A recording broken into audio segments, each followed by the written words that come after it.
Hi, I'm Dr. Boyce Watkins from YourBlackWorld.com, and today many of you saw that Susan Rice, who is the United States Ambassador to the United Nations, has officially withdrawn her name for consideration for Secretary of State. A lot of people were surprised. A lot of people were taken aback by the decision. It's not entirely surprising because the Republicans weren't exactly cheerleading to see her get the nomination. But I want to really understand what's going on and to get insights on this. And so rather than going to the people that we might see who don't know what they're talking about, I go to people who do know what they're talking about. And the person that I respect the most in the political arena, right with Dr. Wilmer Leon, is Dr. Michael Fauntroy, who is on the line. How you doing today, Dr. Fauntroy? I'm doing well. Good, good. When you saw what happened today with Susan suddenly withdrawing, were you surprised, and what was your reaction overall? You know, part of me was really surprised about it, in part because she's eminently qualified, and there was every indication that the president would go to war for her to get her nomination through the Senate. Obviously, something has changed along the way. She has been attacked unfairly, in my judgment, by Senate Republicans, primarily Senator John McCain and Senator Lindsey Graham. But I thought she could have weathered that storm, in part because she's very well qualified, and there's no legitimate argument to vote against her. So the only real calculation I can come up with was the president decided he didn't want to burn the political capital that would be necessary to get her across the finish line. Now, that presents us with a potential problem here, because the next person in line is Senator John Kerry from all media accounts. If he, in fact, is the next choice as Secretary of State, and quite frankly, I believe the Republicans would love that, not because they have great feelings for Kerry per se, but that it would reopen the Massachusetts Senate seat that Scott Brown, and Scott Brown, who just lost last month, would then be the front runner to win that seat. And so it's about partisan politics, it's about Senate control, and it's about some of the very nasty things that too often happen in this city.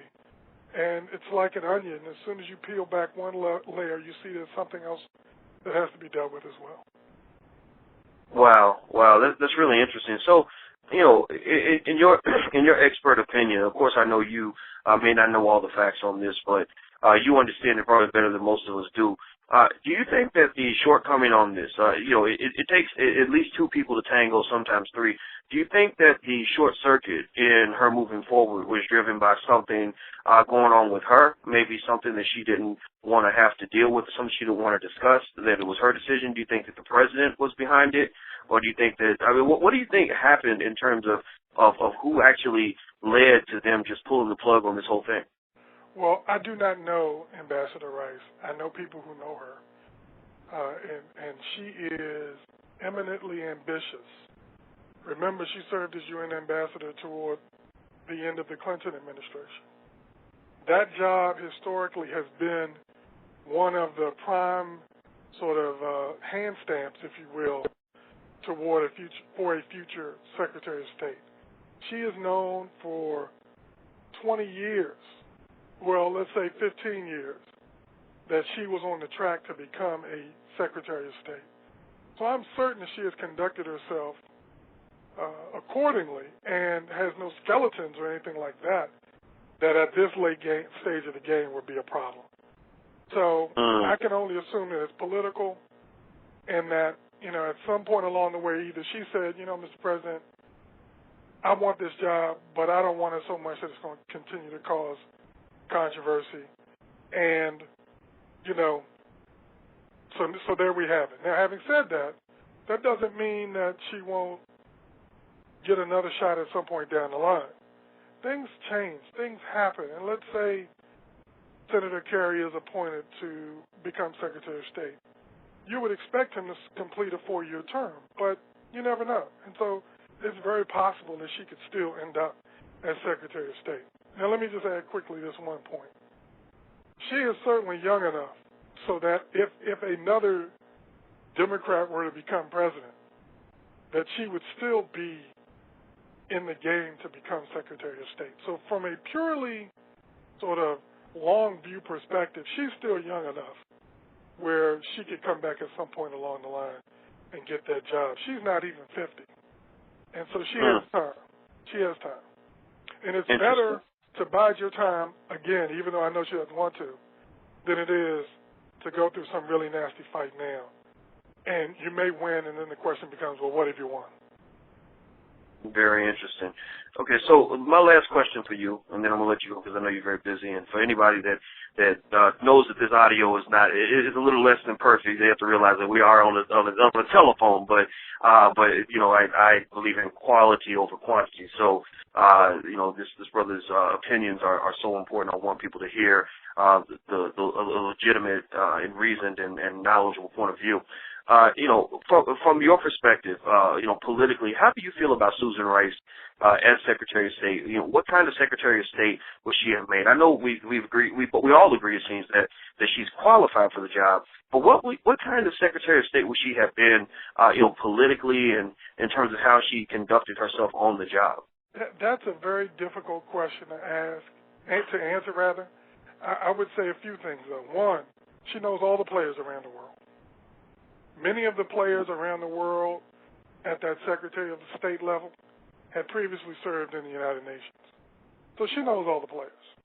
And she would have brought to that job a level of confidence and continuity that I think is important. And so for that reason, I think that she would have she would have had the potential to be a very effective Secretary of State. Now, she would not have come to the job with the stature of a, say, Hillary Clinton, or for that matter, a John Kerry, but she certainly would have been pretty good at the job. Okay, so the last couple seconds out of here, you said she wouldn't have been up to the status of a Hillary Clinton, but she certainly would have.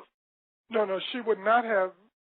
She would not have gone into the job with the stature of someone like Hillary Clinton or John Kerry, for that matter. But she's very well regarded, and there was no question in my mind that she could have done a really good job.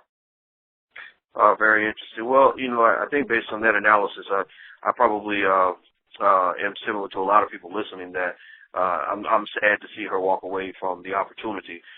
She was the first African American to serve in her current post, from what I understand. So she's a highly accomplished woman, somebody we can all be proud of. And you know, it's interesting to know how the political calculus works. And so I appreciate you sharing your expertise on the issue. Thank you very much, my brother. I really appreciate it. It's my pleasure, man. It's always good to talk to you. Absolutely. And Dr. Fauntroy, can you give us your website and or your Twitter, whatever it is, whatever you want people to use to get in touch with you? Yeah, anybody can check me out at michaelfauntroy.com. That's F as in Frank, AUNTROY. And there's a whole bunch of video and audio clips there, and also on Twitter. M as in Michael, K as in Kenneth, Fauntroy. Okay. All right. And everybody, this is Dr. Michael Fauntroy. He has a PhD in political science. Now, when you go turn on CNN and these other networks, see how many of those people actually have doctorates in this stuff and have been studying this for 20 years. You know, I'm tired of just hearing the opinions of the people who happen to have the best publicists.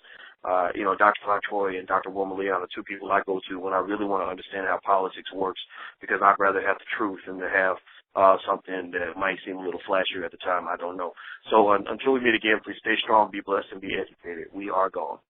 Thank you, brother.